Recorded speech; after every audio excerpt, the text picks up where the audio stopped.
Everybody, Ben Engelman here with Friedrich Guy Realty and the Engelman team, and wanted to give you a monthly update for the month of April for 2024 for Ames, Iowa.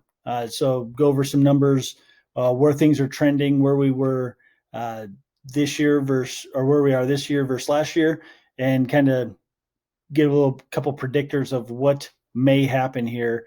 Kind of give you a 30,000 foot view of how things are affecting, whether it be inventory, interest rates, all those fun things that we get to think about on a daily basis. So we'll jump into it here. Right now, beginning of this week, beginning of May, we started out pretty hot here with 80 actives, 62 pendings, 41 closed, is how we ended the month of April, right? So started the month of May out with 60 actives, which is not too bad.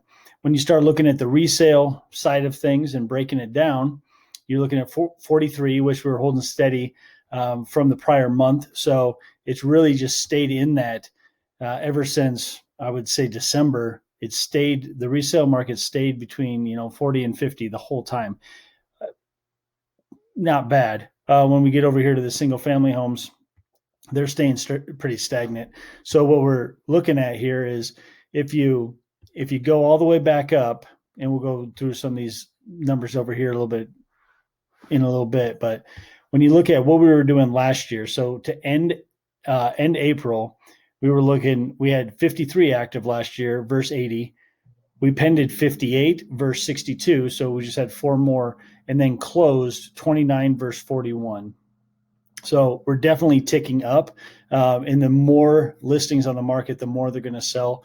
Buyers have more, I would say, I guess, options when it really comes to it. They also have more options when it comes to new construction, because we had 16 new construction live this time last year for sale. Right now we have 28. So we had an uptick from the prior month of 22 to 28. So we're starting to see some of those things, the houses that got started, whether it be in the fall last year come on the market, or some proposed builds as well that are starting to hit the market. So that just tells me builders are confident about what the Ames market's doing. But when you look at that single family number, 36 versus 26. So even though it's only 10 more homes on the market, homes they are selling, because you look at the pending and you look at the closed. So I think we're going to start to heat up even more here. Been a lot of activity, shown a lot of homes. We're on record-setting pace just with the amount of transactions that we have going right now, and the volume-wise of those transactions, because the price of houses is so expensive right now. So if you want to sell your home, we are still absolutely in a seller's market. You just can't overprice your home. If you overprice it, it will sit.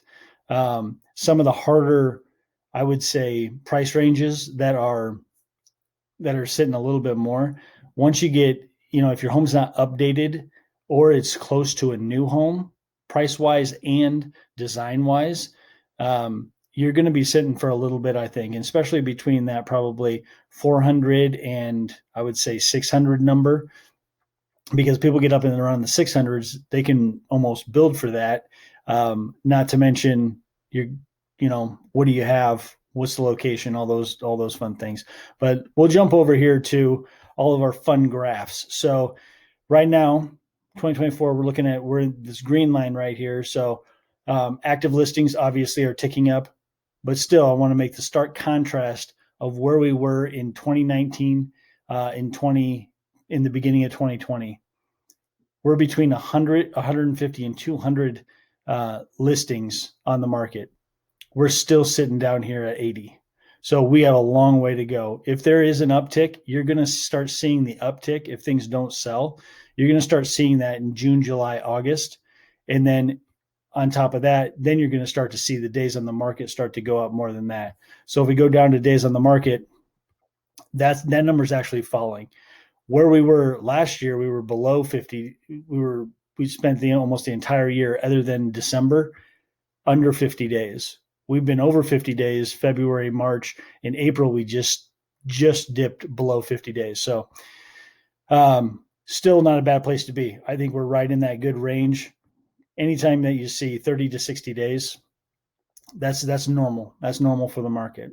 So when you look at closings, we flattened out from March to April. Usually we see more of an uptick here. Last year we saw a downtick in the number of sales, which was definitely strange, as you can see all the prior years going up.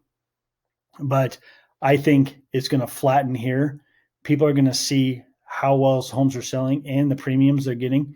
There's multiple offers out there. There's a lot of buyers in the buyer pool right now. I've got a feeling this number is going to skyrocket up for May through June. So I don't know if we'll hit this type of peak here that we saw in the early years in 2019, 2020, 2021.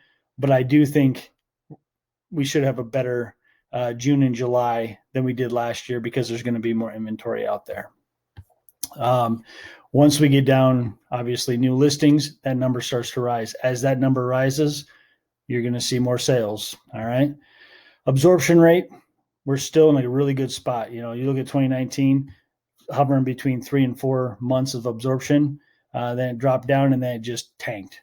Well, last year, ending, just below 2 months, we're right back to where we ended then.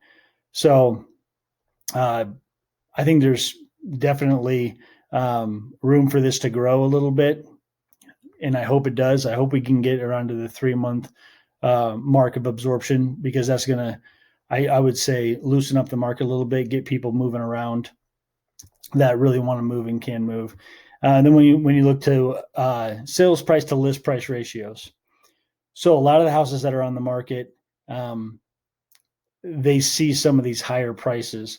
One thing that we're running into quite a bit is a move-in ready home that has few things that need to be fixed or maintenance that needs to be done. They're going quickly.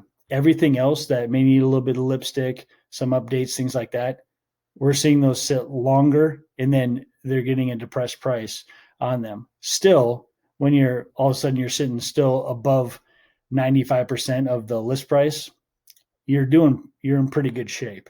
So this doesn't concern me much at all. I think this number is going to tick up as we go through May, but time will tell. So anyway, if you guys have any questions at all about the numbers, about the market, about getting your house prepped and ready, about new construction, the tax abatement that's out there right now, by all means, just give us a call. Love to help you out. Love to walk you down that process and that path and get you into a new home. All right.